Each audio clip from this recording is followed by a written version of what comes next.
Welcome to the second IDEA webinar. We're going to talk about the future of internet dating and online social communities over the next 45 minutes. I'm joined by an incredible raft of executives from the dating industry and online social community industry. And I'm going to let them introduce themselves. I'll get the ball rolling. My name is Mark Brooks, and I run the Internet Dating Excellence Association, and I also run a little consultancy called Cortland Brooks. I've been in the dating industry 20 years now. And so, Geoff, if you'd like to do your intro. Sure. My name is Geoff Cook. I'm the CEO of the Meet Group. We run 5 different mobile dating applications. And what we've really been busy doing over the last 3 or 4 years is marrying live streaming video with dating. The 5 apps we run are Meet Me and Scout, kind of a US-oriented audience, Tagged, an African-American audience, Growler, a gay dating app, and Lavu, a sizable European dating app. Altogether, we're well north of 4 million daily active users, and with significant number of those, 25% or more, engaging in our live streaming video solutions. And Ritesh? Yeah, hi, my name is Ritesh Bhatnagar. I am a Chief Marketing Officer with Utopia Mobile and Woo. Utopia Mobile is a Singapore, India-based mobile technology company. We've got various businesses in gaming, dating, content, but our main focus and our main brand is Woo, which is our dating app. Today, we've got around 10 million users in India. We've grown substantially for the last 2 years. We've seen a huge spike in Indian context. We have actually targeted and based the app completely very woman-centric. All our features are female-oriented. And we've seen a huge change because India as per se has a ratio of 80-20, unlike the West, which is 70-30 or maybe lesser. So we see a huge potential. We are entering Europe and US and Canada and Middle East as we speak. So we have got quite good hopes that Woo should carry on its growth path from here on. Thank you.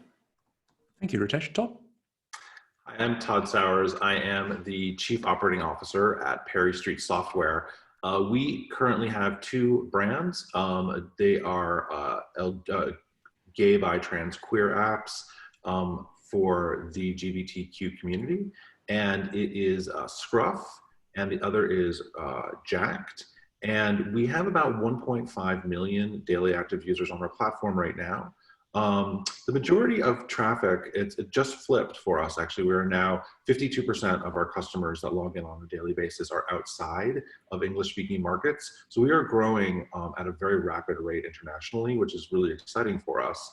And we think, a pretty good foothold for social dating in the gay, bi, trans, queer community in English-speaking markets in Western Europe. We're quite popular in Latin America. And now with the acquisition of Jacked, which we've just done recently, we are the #1 queer dating app for people of color in the United States. And we also picked up a pretty sizable audience in Asia, which is a very exciting market for us. We are 10 years old. We've been around for a long time. I personally have been in this industry for a really long time. Yeah, that's a little bit about us. Thank you, Todd. Kevin? Yeah, hi. My name is Kevin Teman. I am the founder of AIMM, which is the Artificially Intelligent Matchmaker. And my app is a little bit outside of the standard path in that it's really technology-based. It's a new kind of interface. So instead of typing in your answers, you're talking to a Siri-like interface most of the time, trying to figure out where I should look here. Yeah, we've been doing well. Actually, we're kind of a startup, pretty new, about 3 years old now, and we're finally making some partnerships here. But our user base is it grew to about 1,000 or 1,300 or so in the last year, advertising locally in Denver. And then we started some advertising in LA and New York, and we got a few people, and we have a good sizable amount of people there, but just a couple hundred. And then we're also getting some people worldwide that's just naturally happening, even though I'm trying to offer it only in the US. And that's basically a rundown for me. Thank you, Kevin. So I'd like to ask you about user engagement right now. I've heard from some other CEOs that the dating industry has lifted quite considerably, but how has user engagement increased for you over the last few months due to, the time we're in, the pandemic? Do you expect to see an even larger increase going forward? Geoff? Yeah, that's interesting, the go forward question. I think what we've seen is DAU be pretty stable, which was fairly astonishing to see, frankly. Like you wouldn't necessarily imagine a dating app to be a hedge against a pandemic, but we've seen fairly stable DAU. But then the surprise has been our live streaming video is already the main revenue stream of the company. Time spent in live streaming went up 40% between early March to now, and of course that makes a lot of sense. People can't go and meet in real life, and so instead of doing that, they're having more video streams, and they're having more video streams with respect to dating on our apps too. And this has been true across all of them. Meet Me, Tag, Scout, Lavu have all seen more or less the same dramatic increase. It's going through to revenue as well.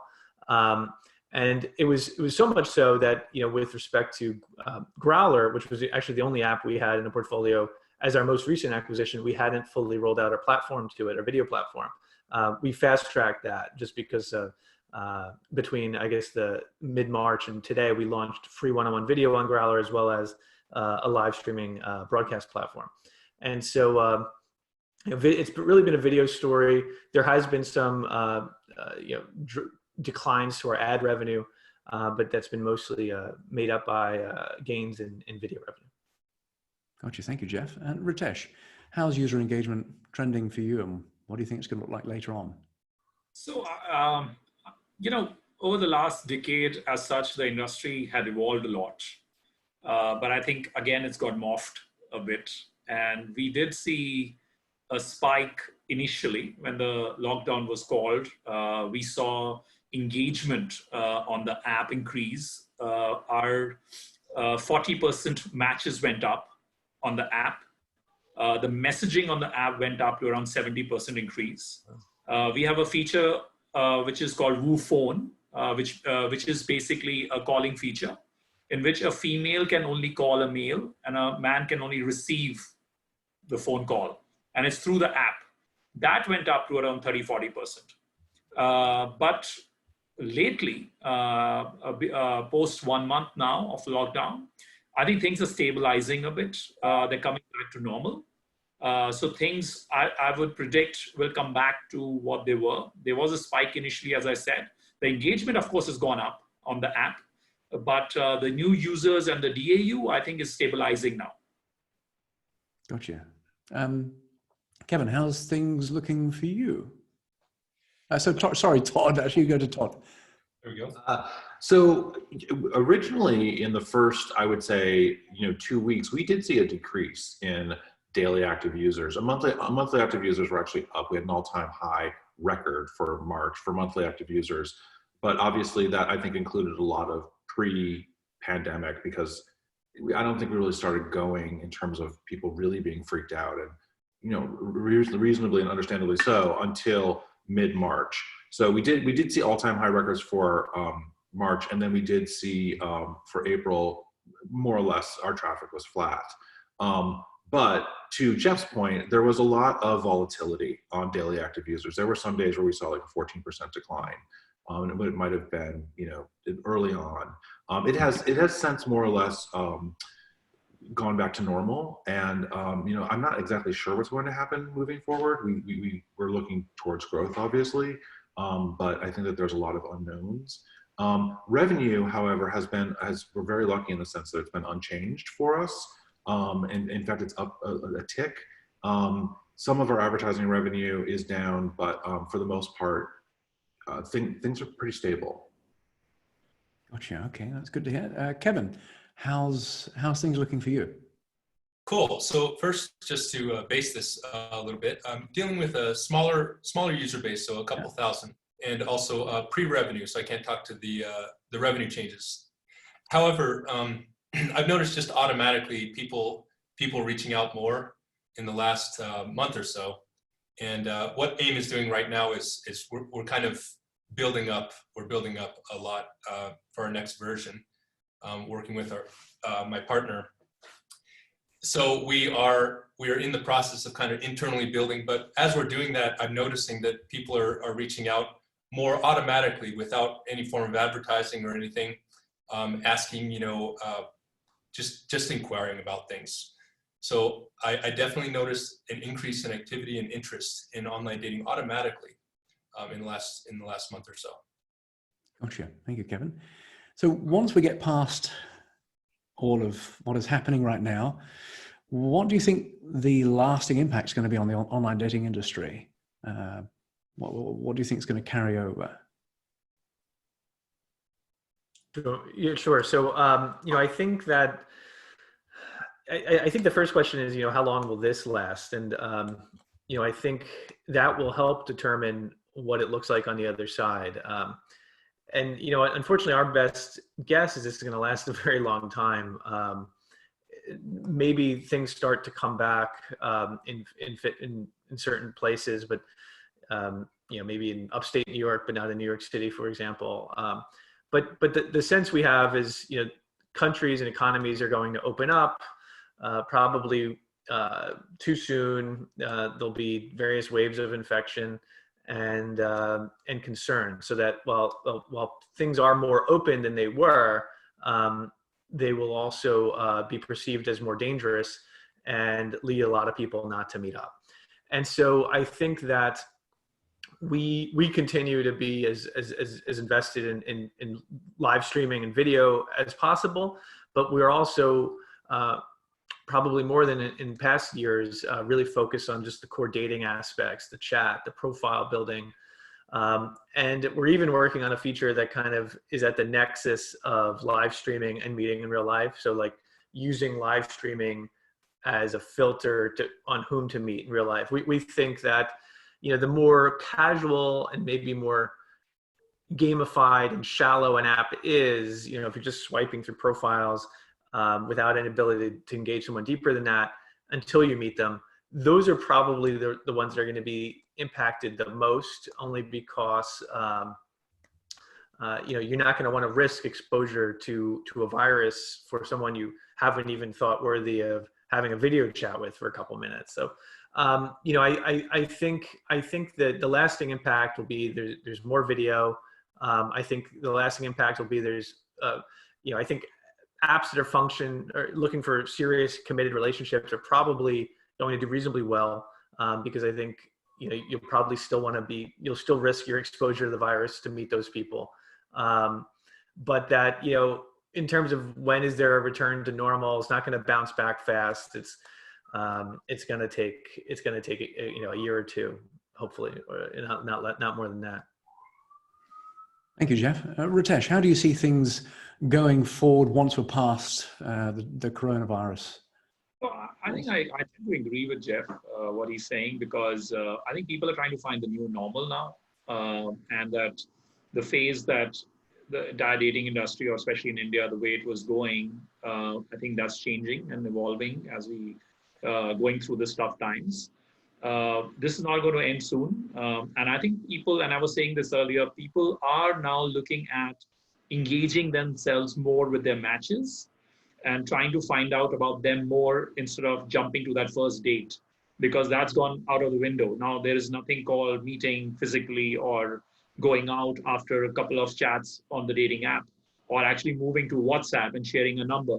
Now people are spending more time chatting, engaging, and looking for that meaningful relationship in the dating parlance, and not jumping to a physical interaction. And I think that's changed drastically, and it's going to be like this for a while. So I think that little frivolous dating or that that kind of dating will, I think, go down a bit, and things will become a more into meaningful relationship and serious dating. That's where I see the industry going to. But as I said, we all trying to find the new normal, and I think I can't predict right now how long this is going to last, but this is going to go for a while now. Thank you. Todd? So, I think once this is all done and once we're through the pandemic, I think it's obvious that the industry will, we'll see a lot of growth. I mean, people will be able to meet up again, and I think that that will definitely be the case. But I mirror what Geoff says. I think it's going to take an awfully long time for us, to really see full recovery in terms of people being able to safely and really wanting to meet up, feeling really like okay about it. So, in the meanwhile, we are, we're currently doing a live game show on our app, which really brings in a lot of engagement. We're just doing other things. Scruff and Jack really are, unlike Grindr, which is a competitor of ours and a great app. We are a little bit more social dating. So there's a lot of ways for you to express yourself on our platform, a lot of ways for you to, you can match with people, you can look through profiles, you can, share videos, you can do all sorts of different things on our app. And it's a little bit more rich in terms of the community that we've put together over the last 10 years. And so I think that people will use apps like ours and others that are a little bit more socially minded or a little bit more longer term minded to meet people. I mean, I like to tell our staff and our organization that a lot of supply has been taken out of the market. There are not places for people to go to socialize. So with there not being a lot of supply, there is still demand. People still want to meet up, or rather socialize, I should say. So, fundamentally, all of our apps should be a great place to do that. It just depends on how you do it and how your product is put together. And but I think once it's all done, I do think things will go back to a relatively normal and hopefully, strong growth trajectory. Gotcha. Great. Kevin? Yeah. So I think I very much agree with Geoff, specifically in the terms that instant dating or just quick, shallow interactions, they spiked a lot in the beginning. I think when everybody was sitting at home and this felt like a vacation and they needed something to pass the time. Now that we're all settling into it, I think the feeling that I get most of the time when I'm in and around people, and this could just be my experience, is that people are often afraid to get near each other, and it's the fear of just contracting the virus and spreading it. So I think that fear is just going to continue to stop people from wanting to ultimately meet. And so I also believe that the matchmaking or the deeper processes are very important right now. I think it's actually one of the best times for a deep process for matchmaking, because you can vet people, you can have them get on phone calls, you can have them start to get to know each other slowly, and then they can make a more calculated decision whether they want to get together. And I do know that a few matchmaking services, at least the ones that I know, did really well this month. They had actually record-breaking months. Yeah, I mean, people have more time to spend, and I think people look around the room round about now and realize what's meaningful to them, and where they want to spend their time is probably leaning more towards finding that person who can be more meaningful for them. Look, one of the ways that they're doing that, of course, through the online medium is through video.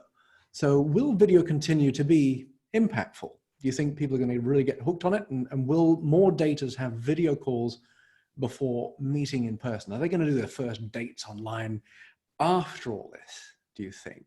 Geoff? Yeah, I mean, I think clearly there's now people having their first dates online now, and we're seeing some creativity there, like people cooking, the same meal, or like trying to play a game while they're having, some form of one-on-one chat. So I think on the other side of this, it'll probably be, right now it's used as kind of a substitute. The video is a substitute for the real life interaction you can't have. And I think it's probably more likely to be a filter, once you can have those real life engagements again. And video is a rich medium, right? You get a sense of a person's sense of humor, their speaking patterns, which could be useful. Obviously, it isn't really a substitute for meeting someone in real life, that you still need to do this. But I do think, video will come into its own in the dating landscape as a result of this. I think it was already in the process of doing that, but I think it will become more important. And one example of this, we have a product planned to launch this summer called Date Night, which is basically a play on our Next Date dating game, where in Next Date, people can meet, people can queue up for the streamer, and then they become streamers themselves in the guest box, and the primary streamer can either next or date on someone. We're going to launch a feature where it allows you, any dates who match, to basically, we'll buy you a drink. We'll give you a gift card to go to a Starbucks, wherever you go, to get a drink, and the first drink's on us, essentially. Like it's ultimately marketing dollars. But of course, impossible to launch such a product like this today, because Starbucks closed, and so is everything else. But by this summer, to the extent that there's an opening up, we may well launch something like that. But it shows you kind of an example of how we imagine video being used. Kind of you talk to somebody, but as a way of actually meeting them in real life. Right now, it's a substitute. Hopefully, in the future, it'll be a filter. Thank you, Geoff. Ritesh? Well, I think everybody has seen the growth of house party from nowhere. I think, look at TikTok. So video content, and we also have a content channel where we produce our own videos on technology. And we've seen a huge change in the way people are consuming video today and the content per se. House party, as I said, is one example where everybody was on house party at the start of the lockdown. And I think they've got around 50 million signups, if I'm not mistaken, on the number. So I think video is there to stay. In fact, funnily enough, just before the lockdown, as I said, we already had a voice calling feature. We were trying to add a video chatting feature as well, which we are working on and which we should launch very soon, because we believe that virtual dating is something which is going to be there, as we were speaking earlier as well. So I think video is going to be an important feature to have, at least for the time being, till things become better. But it's all about keeping the consumer engaged, because I think they are asking for that now.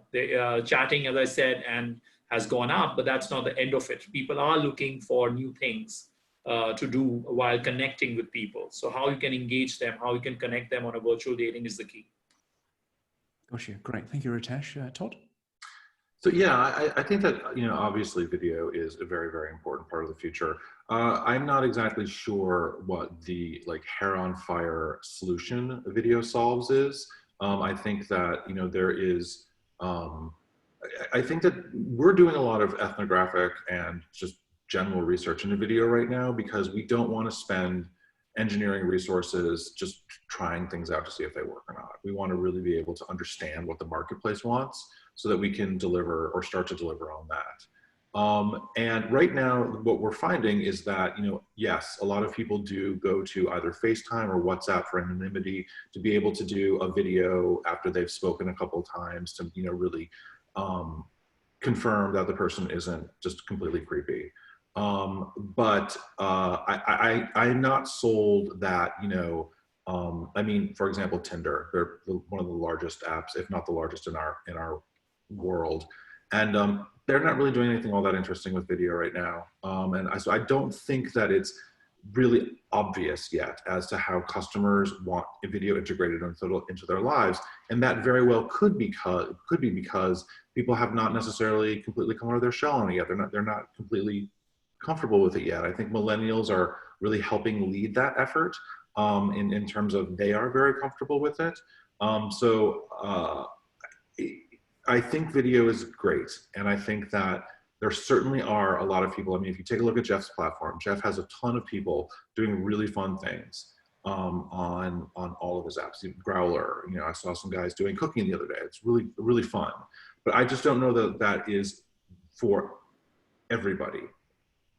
So I am wondering what like the killer, what the video killer execution is going forward. And that's really what we're trying to learn right now. Great. Thank you so much, Todd. Kevin, what's your thoughts on this? Very, very interesting. So I see video as information transfer, and it's a much higher information transfer than texting or even a single photo. And really at the core, what people want is to get the essence of a person as quickly as possible, especially in the instant gratification days. Tinder became famous because it was real quick to quickly get as much of an essence as you could of every person. Video is, on one hand, it's hard for people to step into video because it takes some courage to get on a video with somebody that you haven't met, just like it would take to meet somebody. But on the other hand, it takes you halfway to understanding what they're like. Video is not the silver bullet for understanding what a person is like and their essence. There are many other ways to do that. Hearing their voice is great. I believe Geoff mentioned that you get a lot from hearing a person's tone and how they speak. So I think the essence is really seeing into a person. How well can you let somebody see into somebody else? And the reason I think video is spiking now is because dating apps have become shallow in the past 10 years or so with the introduction of Tinder, and that it's very surface level. And so video is really just a step in being able to see more of their essence. And so we really need to be more transparent with apps and show what people are really like to each other. Great. I got one comment here. I mean, I think ultimately when we consider the way we design our apps, the closer we can get to the real world, the more the world will reward us, the more human we become. And ultimately, I think the safest thing that people can do is ultimately have their first date on our platforms, not on Facebook, not on another platform where we don't have that kind of safety net. Ultimately, there's a safety net, right? I mean, if we recognize someone is on the platform and not someone that we want on the platform, then we have the opportunity to, warn people ultimately. And there's that safety aspect with keeping that mode within our platforms. If I could comment quickly on something Todd said, and I agree with, video isn't for everyone. I do still think that there's a possibility for a killer app where,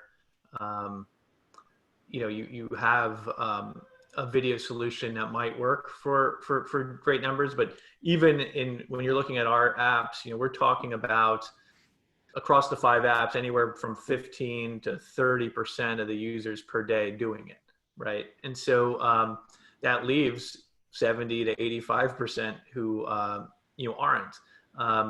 The thing that I think video is difficult for a lot of people is because you're just putting yourself out there.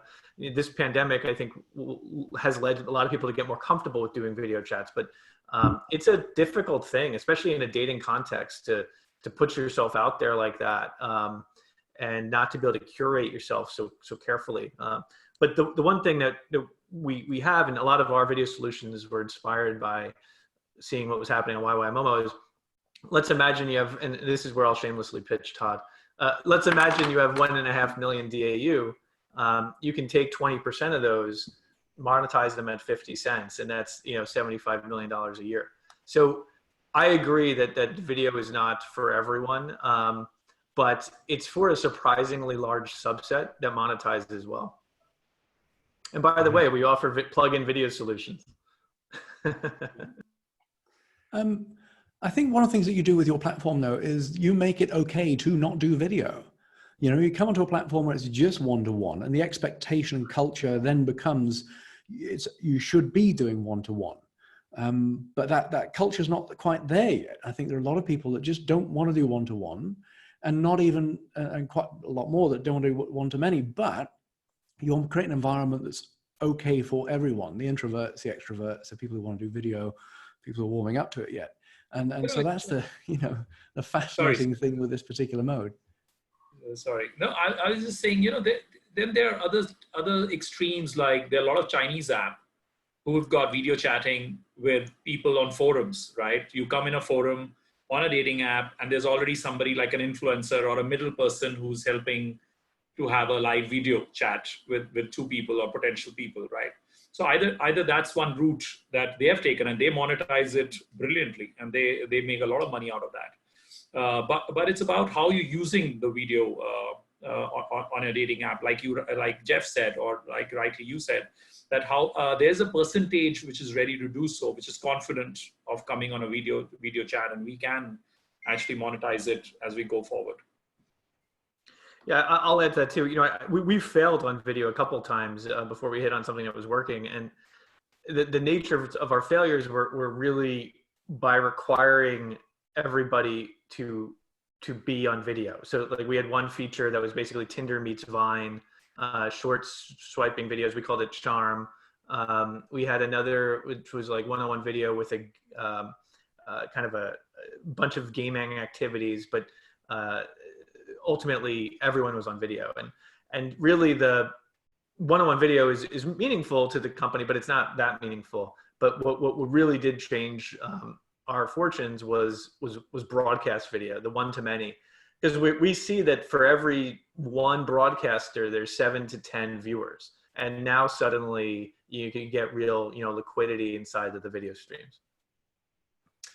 So I would just like to add on that. Yeah, that's a great point.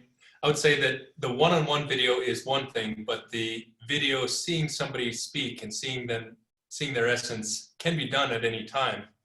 It could be transferred at another time where you don't have to produce the extroverted courage to interact with them just yet. So a lot of like seeing somebody before you meet them or before you talk to them. Extroverted courage. I like that phrasing. So let's talk about each step is a step of courage. From the texting in the beginning to the next step to hopefully you get to a phone call and hopefully you go on a date, but each one is a step of courage. And I do think that jumping from texting or browsing to video is a big step, and I think there needs to be holding hands for some people that aren't willing to do that just yet. We talked about where we're at, where we're going in the near term. Let's talk about the bigger picture for us over in the 3 to 5 year range. I mean, what would you predict is going to happen for the features and the industry 3 to 5 years out? What innovations do you think will be hot 3 to 5 years out? Geoff. 3 to 5 years out. It's a tough one. I think there was a lot, Inner Circle was doing some interesting things with events. I like to see events and real world, meetups kind of come into dating apps more, in the next 2 years. That's probably harder, but I do think, obviously staying on my theme of video, I do think 3 to 5 years out, it will have matured. There may well be this killer app in video that exists that gets widespread usage and is something that can compete with the likes of Tinder. To date, that's not how it's worked, and it's not how we've viewed it. We've kind of viewed most of the dating apps out there. They make their currency on text-based chats. People say, "Hey, what's up?" or send various chats that keep the push notifications coming, keep people coming in. And the insight that we had was, look, you could turn that distribution, that dating distribution, into a content business by taking 20% of the sessions and turning them into 20 minutes longer. And that's what video has done for us. And now it's been helpful in the pandemic too, but it hasn't really shown its breakout cultural resonance yet. It wouldn't surprise me if someone hits on that model in the next 3 to 5 years. It's hopefully it's us, but it could be anybody. Thank you, Geoff. Ritesh, the future, 3 to 5 years out. What's your crystal ball show? Yeah, I think we'll be moving more towards social platform, not just restricting to dating. I think it will move more towards a platform for not just finding your match, but also, as I said, a content platform and things to engage with. It's going to consolidate as an industry. That's what I feel. I don't think you'll have small or individual players. I think as an industry, it will consolidate in the next 3-5 years because there are enough. Anyway, Match is doing that by buying off a lot of small dating apps in particular countries and owning majority of market share. But I think moving towards more social as platform and having more content on platform to engage users will be where I predict in the next 3-5 years that will become much bigger as a industry, not just restricted to dating per se. Got you. So more M&A, more social, more content. In fact, Todd, you mentioned before you describe your apps as social dating. What do you see for the future? Well, I think it's hard to say. I mean, I think it's a confluence of things, really. I think that it depends on the hardware. I think that most phones right now, and obviously laptops, have excellent video capture capability, but that's not globally yet.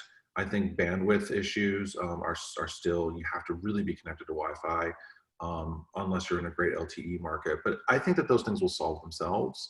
And like I said, I think the younger generations are also very comfortable with these things. So I think that there's no doubt in my mind that 5 years, 10 years from now, video and social dating will sort of be, like I said, the confluence of all these things will sort of come together.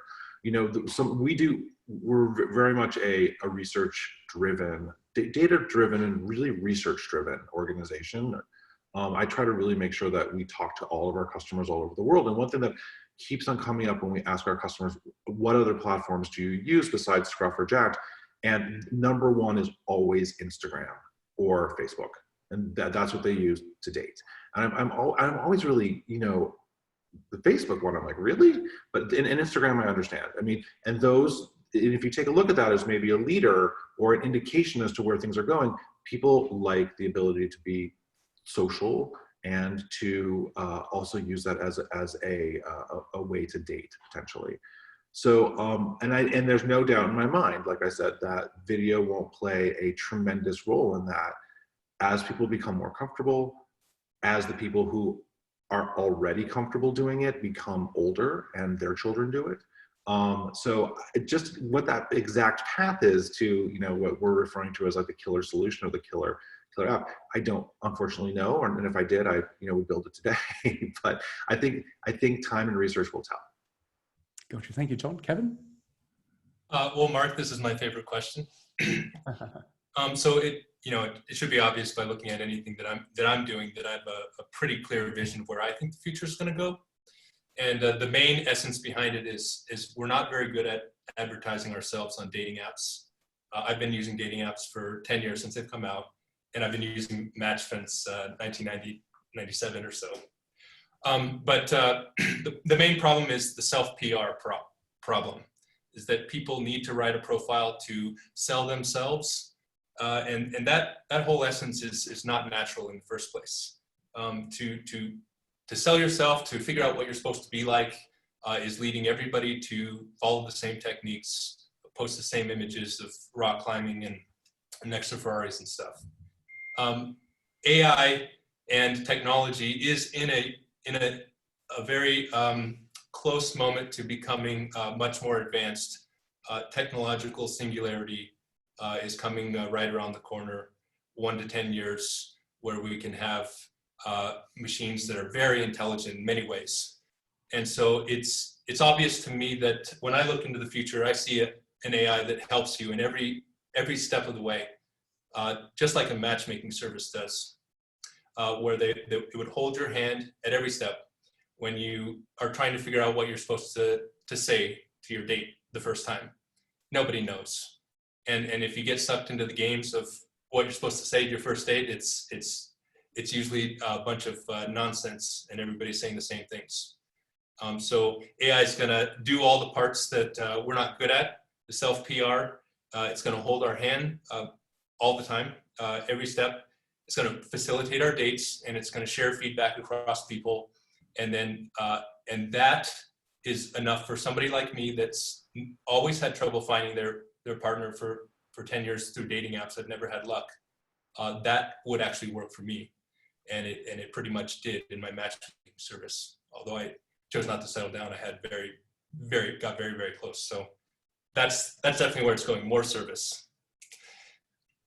Great, thank you, Kevin. That's very interesting what Kevin is saying, because I'm also a firm believer, something I missed, that AI is going to be the key as we go forward as well in terms of how we use it.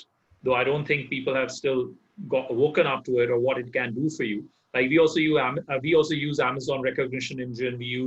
We're working right now to integrate Amazon Lex for the messaging, because as you rightly said, that we feel that a lot of frivolous chats can be taken care of with what kind of chatting is happening between people with the help of AI.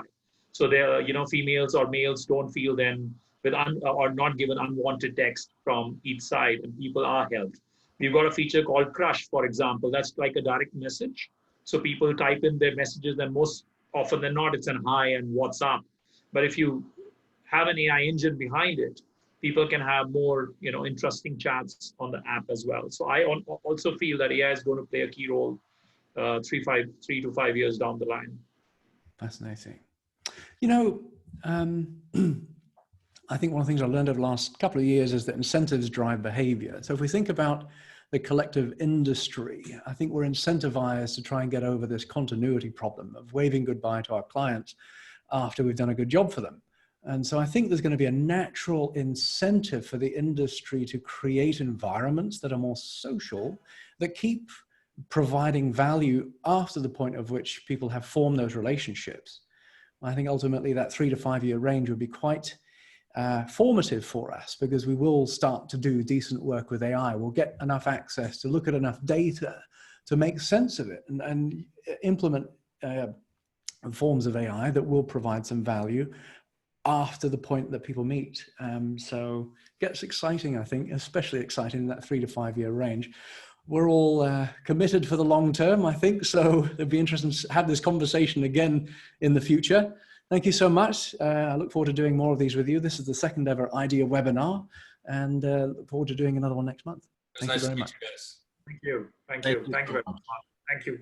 Bye. Bye, everyone. Thank you. Nice meeting you, everyone. Thanks again. Bye-bye. Nice meeting. Have a nice day. You too.